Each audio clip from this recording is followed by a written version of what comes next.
ان هي تعمل كشف عذرية وهي عندها 16 سنة، وبيحط ايديه على شعرها وبيقول لها شعرك طالع من الطرحة. بطل القصة النهاردة بنت اسمها سلمى. قصة فيها حاجات كتير قوي، فيها حب، فيها خيانة، فيها خذلان، فيها حاجات كتير، ودي هتكون اول قصة معانا وجات لنا في بودكاست مظلوم. فاعمل لايك واشتراك وتعليق في القناة واستنى القصة الجاية عشان هتكون كمان اقوى من دي بكتير. سلمى اتولدت في اسرة تقليدية جدا، وكان ظروفهم المادية على قد حالها، ونظامهم في العائلة الكبيرة اللي هي خالاتها وخلانها او عماتها وعمامها كان رجعي وتقليدي حبتين 3 4. يعني اغلب البنات اللي موجودة في العيلة دي ما كانتش بتكمل تعليمها، وكانوا بيتجوزوا من سن صغير جدا، كمان يمكن سن تحت القانوني. وسلمى من وهي عندها 16 سنة كان دايما باباها ومامتها بيزنوا عليها ان هم يجوزوها لابن عمها اللي اكبر منها بكتير، ولكن وبفعل غير مسبوق في العائلة كلها سلمى قدرت ما تعملش ده، لا وايه كمان قدرت تكمل تعليمها. طبعا ده بعد مشاكل كتير قوي، بعد ضغوطات كتير قوي، بعد محاولات كتير قوي منها ادت ان هي تقدر تعمل ده وتوصل له، ولكن لسه الافكار عند اهلها نفس الافكار. سلمى عشان تكمل تعليمها اهلها شرطوا عليها شرط غريب جدا، ان هي تعمل كشف عذرية وهي عندها 16 سنة، وده كان بسبب انها رفضت الجواز من ابن عمها. فاهلها بتفكيرهم الرجعي كل حاجة كانوا بيفكروا فيها ان هي تعرف ولد تاني وحصل بينهم علاقة، وعشان كده هي مش عايزة تتجوز ابن عمها. كان بالنسبة لهم رفض البنت لجواز او رفض البنت لشيء الاهل هم اللي حطوه ده شيء غريب وكارثي. وبرغم الانهيار النفسي اللي اتحطت فيه سلمى في الوقت ده، ولكن كان عندها حل واحد بس عشان تكمل تعليمها، ان هي تروح وتعمل الكشف ده، لان كل اللي في دماغها هو انها بصة للمستقبل، وشايفة ان التعليم والشغل هو اللي يوما ما هيحررها من اللي هي فيه ده، وهيخليها انسانة مستقلة وتعرف تعيش حياتها بعيد عن تحكمات الاهل. وبرغم ان سلمى كمان عارفة وعندها فكرة من وهي صغيرة ان كشف العذرية ده شيء مزعوم وشيء في النهاية ما ينفعش أصلا أي دكتور في الدنيا يكتشفه إذا كان هو الغشاء ده اتفض عن طريق علاقة أو اتفض عن طريق الصدفة، ولكن ريحت أهلها وراحت معاهم عند الدكتور، والكشف أثبت إن سلمى لسه بنت. ده كان ملخص عن حياة سلمى وعن تحكمات أهلها فيها وعن البيئة اللي هي نشأت فيها. لسه دلوقتي بقى هندخل في القصة الحقيقية، وهي قصة ظلم سلمى اللي تعرضت لها من خطيبها. سلمى كانت شاطرة جدا وجابت حوالي 94% في الثانوية العامة، ولكن سلمى من جواها شخص بيحب يدافع عن الناس، أو شخص بيحب يتكلم، أو شخص بيحب يدور على الحقيقة. فاختارت كلية حقوق، اختارتها بكامل إرادتها مش عشان مجموعها وداها في المكان ده. وطبعا أهلها ما كانش فارق معاهم حقوق ولا أي حاجة في الدنيا، لأن أهلها عارفين إن الجامعة دي بالنسبة لها مجرد حاجة عشان هي بس عاوزاها، سيبوها تلعب شوية وبعد ما تخلص الكلية كده كده هتتجوز وملهاش غير بيتها. فما كانش فارق معاهم تدخل حقوق ولا تدخل غير حقوق. سلمى وهي في سنة تانية كلية حقوق قابلت ولد اسمه عمر معاها في نفس الكلية، ولكن كان أكبر منها بسنة، يعني هو كان في سنة تالتة وهي كانت في سنة تانية. وبعد مرور كده 3 شهور من صداقة سلمى وعمر الاتنين حبوا بعض وارتبطوا. وسلمى كانت مرعوبة في أي وقت وهي في الكلية إن أهلها يفرضوا عليها إن هي تتجوز ابن عمها أو حتى تتجوز أي حد تاني ممكن يجي لها من بره. فبرغم إن مستحيل إن أهلها يقبلوا إن هي تعرفهم على ولد أو الكلام ده، لأن ده مش من عاداتهم أبدا، ولكن هي عملت كل المحاولات عشان تعمل الخطوة دي، لأنها كانت خايفة من خطوة أكبر بكتير، إن هي وهي مع عمر يجي لها عريس وأهلها يوافقوا عليه ويجبروها عليه. فوقتها سلمى اتكلمت مع عمر وقدروا يعملوا الموضوع بشكل كويس عن طريق أهل عمر، إن هم يروحوا يتعرفوا على أهل سلمى، ومن هنا تبدأ العلاقة. لأن كان مستحيل مجرد إن سلمى تروح تقول لهم في ولد اسمه عمر عايز يتعرف عليكم إن هم يقبلوا بحاجة زي دي. مش بعيد كمان كانوا يقعدوها من الكلية. المهم عمر وأهله اتعرفوا على سلمى وأهلها، بما فيهم أخو سلمى الكبير كان اسمه سامح. سامح كان أكبر من سلمى بحوالي 6-7 سنين، وكان متجوز وكان عنده طفل. علاقته بسلمى كانت عادية، ولا هم أصحاب قوي ولا هم بعاد قوي، يعني مجرد 2 اخوات. خلصت سنة تانية على سلمى وطلعت سنة تالتة، وعمر خلصت عليه سنة تالتة وطلع سنة رابعة، وبعدين اتخطبوا رسمي. وبعد محاولات كتيرة قوي من عمر وأهله مع أهل سلمى اتفقوا إن هم يتجوزوا بعد تخرج عمر ب4 سنين. أهو يكون نزل مكتب محاماة يتمرن فيه، وبعدين يكون لقى شغل وقدر يكون نفسه ويقف على رجله. طبعا الموضوع كان مرعب بالنسبة لأهل سلمى. يعني ايه احنا في عيلة كلنا متعودين وشايفين ان البنت من وهي عندها 16-17 سنة بتتجوز، ودلوقتي بنتنا بعد ما تتخرج هتتجوز بعد التخرج ب3 سنين. 3 سنين بالنسبة لها عشان هي أصغر من عمر بسنة، لكن 4 سنين من تخرج عمر. سلمى كمان كانت مقررة مع عمر إن هي بعد ما تتخرج تشتغل في ال3 سنين دول عشان تحاول تختصر الطريق وتبني مستقبلها هي وعمر، ويقدروا يبقى عندهم دخل ثابت أو عندهم بيت يعيشوا فيه. وكانوا عاوزين يحاولوا على قد ما يقدروا ما يعتمدوش على أهلهم. رقم 1 إن هم كانوا حابين الشيء ده وحابين إن هم يبنوا حياتهم بنفسهم ويستقلوا في حياتهم. ورقم 2 إن أهلهم حالتهم المادية ما كانتش أحسن حاجة، فهم ما كانوش عاوزين يضغطوهم اكتر ما هم مضغوطين. بعد ما عمر اتخرج نزل مكتب محاماة عشان خاطر يشتغل فيه، ودي كانت سنة رابعة بالنسبة لسلمى. ولكن سلمى برضو قررت ان هي تنزل تشتغل في السنة دي اي حاجة عشان خاطر تحاول تساعد مع عمر ويبقى كسبت سنة بدل ما تستنى لحد ما تتخرج. في السنة دي عمر ما كانش مع سلمى في الكلية عشان خلاص هو اتخرج، ودي كانت اخر سنة ليها هي. ولكن كان في كريم ابن خالة عمر كان موجود، ولكن كان في كلية تانية وكان في نفس سن سلمى تقريبا. وفي السنة دي سلمى كانت بتشوف كريم كتير، وبناء على كلام عمر كان ممكن كريم في اوقات كتير قوي يوصلها البيت بالعربية بتاعته. يعني هما كده كده في نفس الطريق، فبدل ما تروح لوحدها مواصلات وتتبهدل فهو يروحها احسن. عدت السنة وتخرجت سلمى ونزلت برضو تدريب في مكتب محاماة، ولكن ما كانش اكيد مع عمر. والاتنين ما كانوش بيشوفوا بعض كتير، يعني مثلا ممكن مرة او مرتين في الاسبوع، عشان كل واحد كان مشغول في شغله وكان مشغول بحياتهم هما الاتنين ان هما يحاولوا يحوشوا او يجمعوا فلوس عشان خاطر يتجوزوا في اقرب وقت او يتجوزوا في المدة اللي هما محددينها عشان خاطر اهل سلمى. المهم هما الاتنين حاولوا يعملوا كل حاجة باللي يقدروا عليه، ولكن للأسف فاتوا ال4 سنين وفات كمان 2 سنين عليهم. وطبعا سلمى من كتر الضغط النفسي اللي كان عليها سواء في فترة أصلا الخطوبة أو في الفترة اللي هم زودوها بعد الخطوبة عشان لسه ما كونوش نفسهم، كانت ضغط رهيب. كان ضغط رهيب وكان عصبية رهيبة دايما من أهلها في البيت، سواء باباها أو مامتها أو حتى أخوها لما كان بيجي لهم أو يزورهم. ولكن بعد ما تحملت كل ده وقدرت تعدي كل ده وقدرت تعدي كل المراحل دي، قدرت هي وعمر أخيرا يدفعوا مقدم الشقة اللي هيتجوزوا فيها. مقدم الشقة تقريبا كانوا دافعينه بالنص، يعني كان اللي هم عملوه في حياتهم كان تقريبا شبه بعض، فالاتنين كل واحد دفع نص مقدم الشقة. وسلمى وعمر كان بيحصل بينهم مشاكل على مدار فترة خطوبتهم او حتى قبل ما يتخطبوا كام شهر او السنة بتاعت قبل خطوبتهم كان بيحصل بينهم مشاكل، ولكن ما كانش فيه المشكلة ان هي تعمل الكارثة الكبيرة بينهم هما الاتنين. كل الخلافات اللي كانت بتحصل هي بس كانت مع اهل سلمى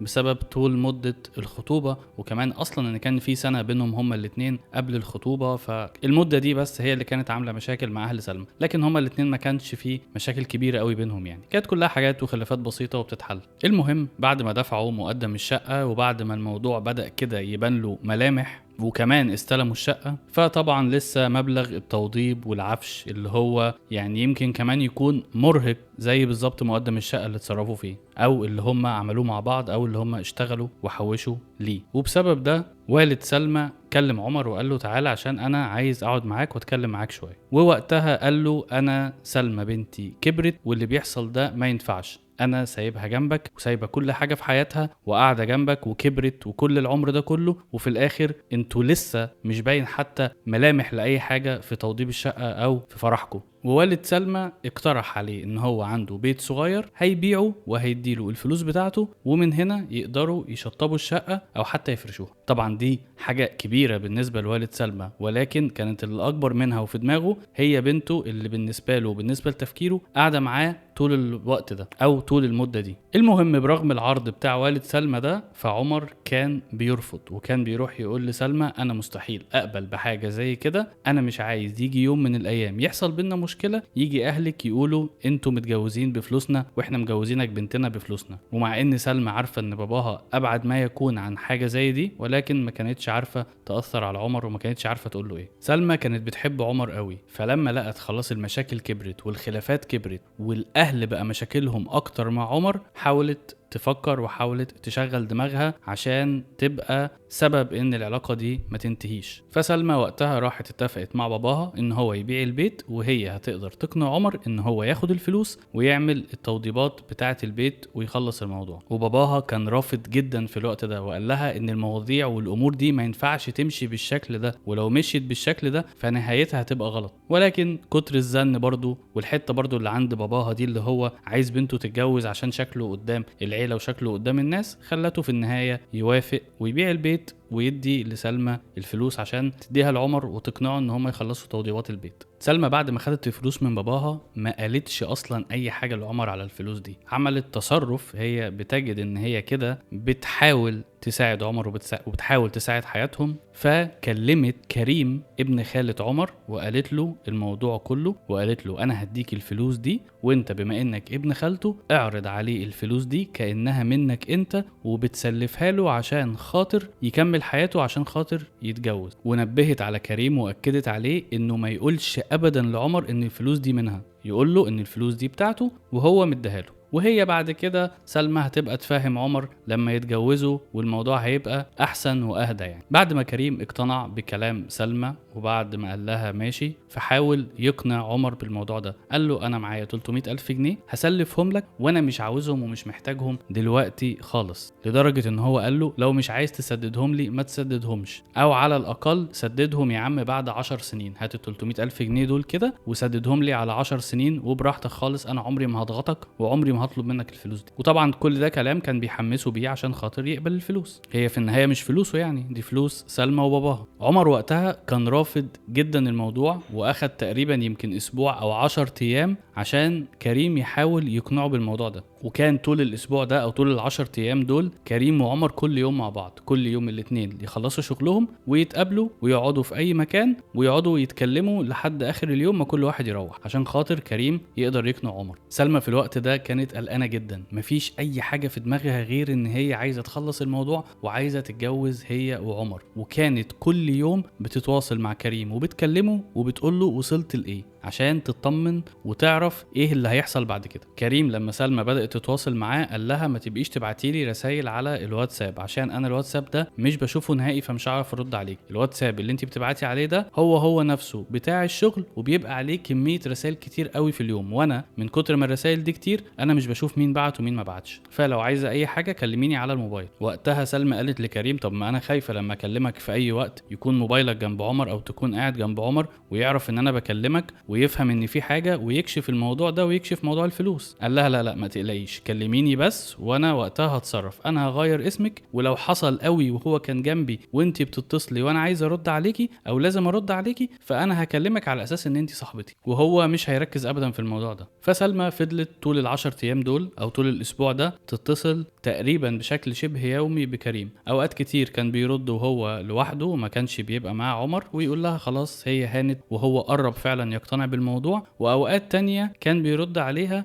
وعمر قاعد جنبه. فلما كان كريم بيبقى قاعد جنب عمر وسلمى تكلمه كان بيرد عليها يقول لها ايوه يا حبيبتي، ويقول لها انا دلوقتي مثلا قاعد مع ناس صحابي الناس تمام الناس كويسين وكده، يعني كان بيحاول يطمنها ان هو قرب يقتنع بس بطرق غير مباشرة. فبقت سلمى عارفة ان هي كل ما تكلمه ويقول لها ايوه يا حبيبتي تبقى عارفة ان هو قاعد مع عمر وقتها. وسلمى كل ده مش بتفكر غير في اليوم اللي عمر يرضى فيه ياخد الفلوس من كريم ويقبل وبعدين يوضب الشقة ويتجوزوا هما الاتنين، ما عندهاش اي حاجة في دماغها غير ده، ومرعوبة من اي سيناريو تاني ممكن يحصل عشان هي بتحب عمر، وغير كده ان مصيرها من غير عمر هيبقى كارثي. بعد 6 سنين او اكتر مع شخص وفي النهاية ما تجوزوش، فده بالنسبة لأهلها وبالنسبة للعيلة وبالنسبة للمعارف بتاعتهم ده شيء مرعب، فكانت هتدفع ثمنه ويمكن اكتر من 8 مليون مرة من عمرها ومن روحها ومن نفسيتها. واخيرا بعد فترة عمر وافق ان هو ياخد الفلوس من كريم، وكريم وقتها كلم سلمى وقال لها ان عمر قرر خلاص ياخد الفلوس مني. وسلمى كانت طايرة من الفرحة كأنها اتولدت من جديد، بقت شايفة بيتها وهي وعمر قاعدين مع بعض وعايشين حياتهم الاتنين سعدة وكمان عندهم اطفال. اليوم ده كريم راح يعدي على سلمى الصبح بالعربية، ولما نزلت وهي معاها شنطة الفلوس قال لها بقولك ايه، انا حاسس ان عمر ممكن يكون شاكك في حاجة او شاكك ان الفلوس دي منك لانه متغير معايا شوية، فتعالي انا وانتي نروح البنك نحط الفلوس دي في حسابي في البنك، وبعد كده انا وعمر نكون خارجين في يوم عادي ونروح البنك نسحب الفلوس من حسابي كأن الموضوع طبيعي جدا عشان ما يشكش لما يلاقيني جايله بشنطة فيها فلوس. سلمى وقتها ما كانتش بتفكر في اي حاجة، هي كل اللي هي عاوزاه ان عمر ياخد الفلوس وان هما الاتنين يتجوزوا. ما كانش في دماغها اي حاجة، كانت دماغها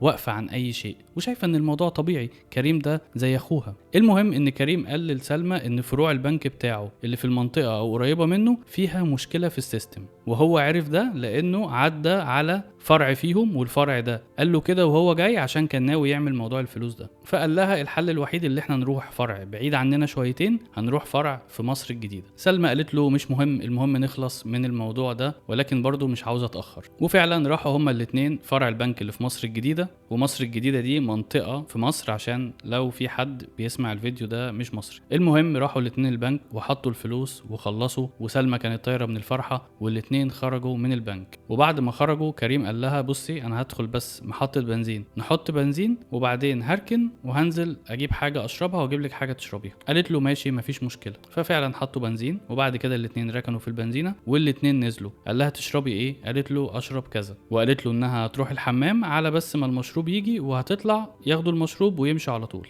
ففعلا كريم جاب حاجة يشربوها هما الاتنين وراح وقف على ترابيزة من الترابيزات اللي موجودين وادى وشه للباب بتاع الدخول. يعني سلمى لو طلعت هيكون ظهرها للباب بتاع الدخول المكان اللي هم فيه. فسلمى طلعت لقت كريم واقف بيشرب حاجة وعلى الترابيزة ومولع سيجارة، وبعدين هي راحت وقفت قدامه وخدت الحاجة بتاعتها وكانت بتشربها، وكانت بتحاول توصف له قد ايه هي سعيدة ومبسوطة باللي حصل ده، وخلاص الموضوع بالنسبة لها بقى مجرد شهر او شهرين وهيقدروا انها تتجوز هي وعمر. بعد 5 دقايق وسلمى عمالة تتكلم مع كريم وهو واقف قدامها، فجأة شافت شكله كده بيتغير وبيبتسم وبيقرب منها وعمال يتكلم معاها كده كلام حنين، وبيحط ايديه على شعرها وبيقول لها شعرك طالع من الطرحة دخليه. سلمى عمرها ما كانت متعودة على موقف زي ده يحصل من كريم، ومش دي العلاقة بينهم ابدا. فاتثبتت ومرة واحدة كده كانت بتبص له وهي مخضوضة وما عرفتش تدي اي رد فعل. ولكن في نفس اللحظة دي لقت عمر خطيبها واقف وراه. عمر كان شكله غريب ويخض، وكان بيتكلم بنبرة حادة جدا وبيقول لهم يلا عشان نكمل كلامنا بره. وكريم كان باين على وشه حاجة من اللامبالاة، كأنه عارف اللي هيحصل. يعني هو مش مخضوض من اللي حصل او مش شايف ان الموقف ده مش غريب، هو عارف ان هيحصل. ركبوا العربية هما التلاتة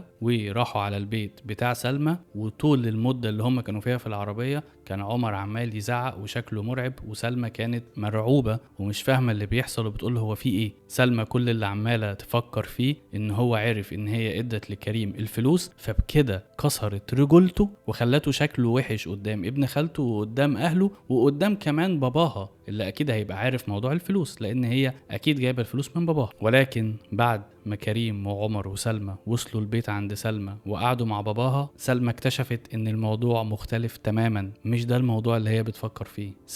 سلمى لقت عمر بيقول لباباها بنتك كانت بتخني مع ابن خالتي، واحنا عيلتنا رجاله ومحدش فينا يقبل بحاجه زي دي، احنا مش زيكم. وقال له الموضوع بدأ لما بنتك راحت قالت لكريم انها بتحبه، وكريم وقتها رفض الموضوع، وبعدين جه اتكلم معايا وقال لي ان سلمى خطيبتك قالت لي انها بتحبني. ووقتها عمر قال لكريم كمل معاها في الموضوع عشان خاطر نشوف اخرتها ايه. وكريم قال لعمر كده تقريبا في نفس التوقيت اللي سلمى فيه كلمته وقالت له على موضوع الفلوس، ان هي عايزه كريم كانه هو اللي هيسلف عمر الفلوس. ففي التوقيت ده المفروض على كلام عمر كريم راح قال لعمر ان سلمى خطيبتك بتحبني. وراح عمر واخد موبايل كريم وقال له ده الدليل، وورى بابا سلمى وهو قاعد ان في مكالمات كتير قوي، في منها بال10 دقايق وفي منها بالنص ساعه وفي منها بيوصل لل50 دقيقه. وقال له ده غير ان هي بتتصل بيه وبتقول له ايوه يا حبيبي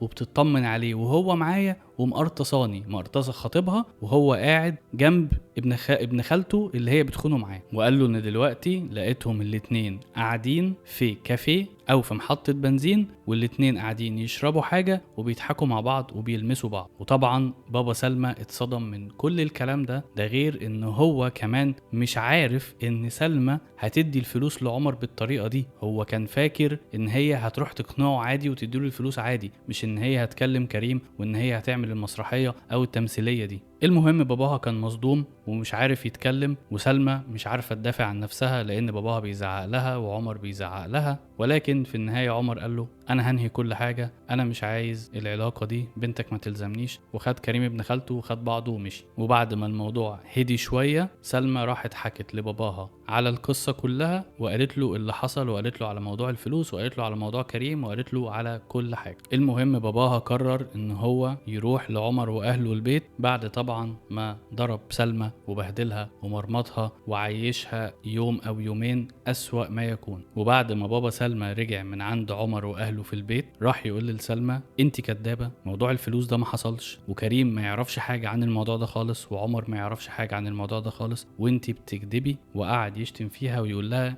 ليه عملتي كده وعملتي ايه بالفلوس دي. فات شهرين على كده ومعاملة اهل سلمى معاها معاملة سيئة جدا، وما كانتش عارفة توصل لعمر بأي طريقة. وحتى لما كانت تيجي تكلم اهله مرة ما يردوش عليها، ومرة تانية يكلموها بأسلوب وحش ويقفلوا السكة في وشها. سلمى قعدت شهرين في حالة نفسية سيئة جدا جدا جدا، ما كانتش عارفة تتواصل مع عمر ولا حتى تتواصل مع كريم. ولما كانت بتيجي تكلم اهل عمر عشان تشوف الموضوع فيه ايه او عشان تحاول توصل لعمر، كانوا بيكلموها بطريقة سيئة جدا، وكانوا كمان ممكن يقفلوا التليفون في وشها او حتى ما يردوش عليها خالص. ومش بس كده، ده بعد شهر من الشهرين دول، يعني بعد 3 شهور من المشكلة دي كلها، سلمى عرفت ان عمر بيخطب اخت كريم في وسط ذهول وصدمة من سلمى. ولحد اللحظة دي سلمى مش مستوعبة اللي حصل ده. 6 سنين خطوبة، سنة تقريبا ارتباط، يعني 7 سنين كاملين فيهم حب ومشاعر وعشرة. ازاي في موقف زي ده كل ده يتغير والافعال دي تطلع بالشكل ده من عمر من غير حتى ما يتكلم معاها او يحاول يفهم الموضوع ده؟ غير التعب بتاع عمرها في ال6 سنين دول شغل، ويمكن اكتر كمان من 6 سنين شغل، وفيهم تقريبا 200 ألف جنيه هي دفعاهم مقدم الشقة. ده غير 300 ألف جنيه اللي هي خدتهم من باباها وادتهم لكريم. ده غير ان في النهاية وبعد كل المجهود اللي هي عملته ده، وبعد كل المحاولات والتضحية اللي هي حاولت تعملها دي، طلعت في الاخر خاينة قدام كل الناس. ده حتى اخوها قاطعها وبقى رافض يكلمها. سلمى لحد اللحظة دي عمالة تسأل نفسها ومش فاهمة اي حاجة. عمالة تقول هل كريم ده نصاب؟ هل عمر مخدوع؟ هل كريم وعمر نصابين ومتفقين مع بعض؟ هل انا غلطانة؟ وللأسف لحد اللحظة دي مش عارفة تتكلم مع اي حد، ومش عارفة حتى تعبر عن نفسها. لو عجبك البودكاست اعمل لايك وكومنت وسبسكرايب عشان ده بيساعد جدا. وشوف الحلقة اللي قبل دي عشان فيها الفكرة الأساسية من البودكاست. واستنى الحلقة الجاية بالقصة الجاية يوم الأربعاء الجاي. ولو عايز تشارك قصتك فالإيميل موجود في الوصف.